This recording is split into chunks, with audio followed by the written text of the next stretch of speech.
February the 7th, Exodus 26:1 through 27:21. Make the tabernacle tent from 10 colored sheets of fine twined linen, 42 feet long and 6 feet wide, dyed blue, purple, and scarlet, with cherubim embroidered on them. Join 5 sheets end to end for each side of the tent, forming 2 long pieces, one for each side. Use loops at the edges to join these 2 long pieces together side by side. There are to be 50 loops on each side, opposite each other. Then make 50 golden clasps to fasten the loops together, so that the tabernacle, the dwelling place of God, becomes a single unit. The roof of the tabernacle is made of goat's hair tarpaulins.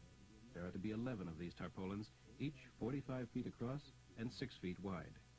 Connect 5 of these tarpaulins into one wide section, and use the other 6 for another wide section. The 6th tarpaulin will hang down to form a curtain across the front of the sacred tent. Use 50 loops along the edges of each of these 2 wide pieces to join them together, with 50 bronze clasps. Thus the 2 widths become one. There will be a 1 1/2 foot length of this roof covering hanging down from the back of the tent, and a 1 1/2 foot length at the front. On top of these blankets is placed a layer of ram's skins, dyed red, and over them a top layer of goat skins. This completes the roof covering. The framework of the sacred tent shall be made from acacia wood, each frame piece being 15 feet high and 2 1/4 feet wide, standing upright with grooves on each side to mortise into the next upright piece. 20 of these frames will form the south side of the sacred tent, with 40 silver bases for the frames to fit into, 2 bases under each piece of the frame. On the north side there will also be 20 of these frames, with their 40 silver bases, 2 bases for each frame, 1 under each edge. On the west side there will be 6 frames, and 2 frames at each corner. These corner frames will be connected at the bottom and top with clasps. So in all there will be 8 frames on that end of the building, with 16 silver bases for the frames, 2 bases under each frame.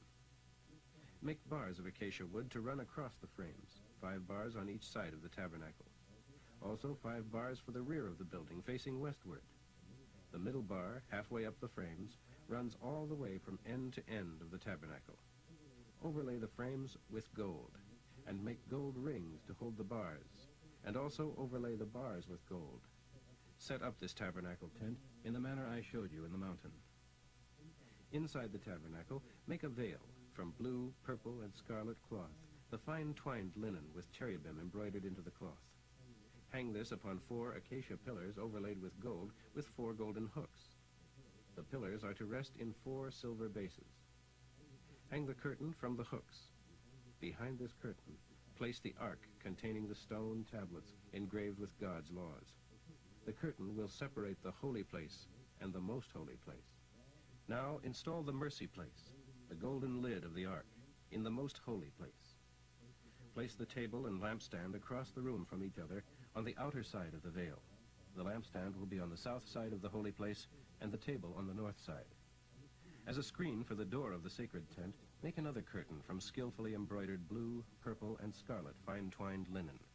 Hang up this curtain on 5 acacia wood posts overlaid with gold, with hooks of gold, and a bronze socket for each pillar. Using acacia wood, make a square altar 7 1/2 feet wide and 3 feet high. Make horns for the 4 corners of the altar, attach them firmly, and overlay everything with bronze. The ash buckets, shovels, basins, carcass hooks, and fire pans are all to be made of bronze. Make a bronze grating with a metal ring at each corner, and fit the grating halfway down into the firebox, resting it upon the ledge built there.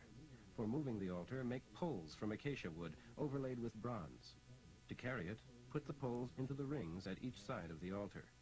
The altar is to be hollow, made from planks, just as was shown you on the mountain. Then make a courtyard for the tabernacle, enclosed with curtains made from fine twined linen. On the south side, the curtains will stretch for 150 feet and be held up by 20 posts, fitting into 20 bronze post holders. The curtains will be held up with silver hooks attached to silver rods attached to the posts. It will be the same on the north side of the court. 150 feet of curtains held up by 20 posts fitted into bronze sockets with silver hooks and rods. The west side of the court will be 75 feet wide, with 10 posts and 10 sockets. The east side will also be 75 feet. On each side of the entrance, there will be 22.5 feet of curtain, held up by 3 posts embedded in 3 sockets. The entrance to the court will be a 30-foot wide curtain, made of beautifully embroidered blue, purple, and scarlet fine-twined linen, and attached to 4 posts embedded in their 4 sockets. All the posts around the court are to be connected by silver rods, using silver hooks, the posts being embedded in solid bronze bases. So the entire court will be 150 feet long and 75 feet wide, with curtain walls 7.5 feet high, made from fine-twined linen. All utensils used in the work of the tabernacle, including all the pins and pegs for hanging the utensils on the walls, will be made of bronze. Instruct the people of Israel to bring you pure olive oil to use in the lamps of the tabernacle, to burn there continually. Aaron and his sons shall place this eternal flame in the outer holy room, tending it day and night before the Lord, so that it never goes out. This is a permanent rule for the people of Israel. Matthew 25, 1 through 30.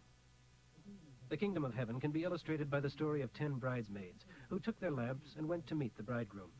But only 5 of them were wise enough to fill their lamps with oil, while the other 5 were foolish and forgot. So when the bridegroom was delayed, they lay down to rest until midnight, when they were roused by the shout, "The bridegroom is coming! Come out and welcome him!" All the girls jumped up and trimmed their lamps. Then the 5 who hadn't any oil begged the others to share with them, for their lamps were going out. But the others replied, "We haven't enough. Go instead to the shops and buy some for yourselves." But while they were gone, the bridegroom came, and those who were ready went in with him to the marriage feast, and the door was locked.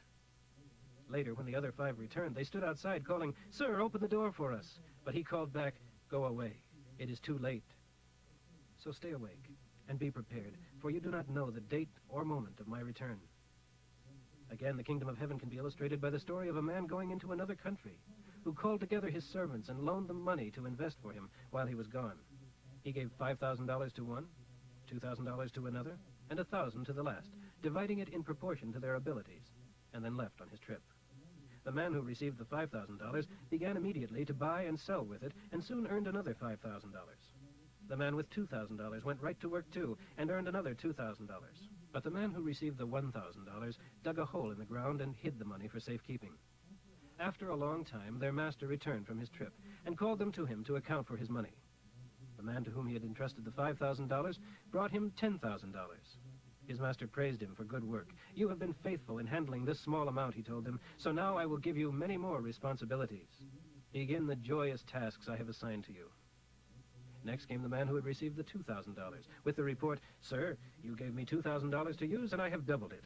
"Good work," his master said. "You are a good and faithful servant. You have been faithful over this small amount, so now I will give you much more." Then the man with the $1,000 came and said, "Sir, I knew you were a hard man, and I was afraid you would rob me of what I earned, so I hid your money in the earth, and here it is." But his master replied, "Wicked man, lazy slave. Since you knew I would demand your profit, you should have at least put my money into the bank so I could have some interest. Take the money from this man and give it to the man with the $10,000. For the man who uses well what he is given shall be given more, and he shall have abundance. But from the man who is unfaithful, even what little responsibility he has shall be taken from him. And throw the useless servant out into outer darkness. There shall be weeping and gnashing of teeth." Psalm 31, 1 through 8. Lord, I trust in you alone. Don't let my enemies defeat me. Rescue me, because you are the God who always does what is right. Answer quickly when I cry to you. Bend low and hear my whispered plea. Be for me a great rock of safety from my foes. Yes, you are my rock and my fortress. Honor your name by leading me out of this peril. Pull me from the trap my enemies have set for me, for you alone are strong enough. Into your hand I commit my spirit. You have rescued me, O God, who keeps his promises. I worship only you. How you hate all those who worship idols, those imitation gods. I am radiant with joy because of your mercy, for you have listened to my troubles and have seen the crisis in my soul. You have not handed me over to my enemy, but have given me open ground in which to maneuver. Proverbs for today, 8, 1 through 10.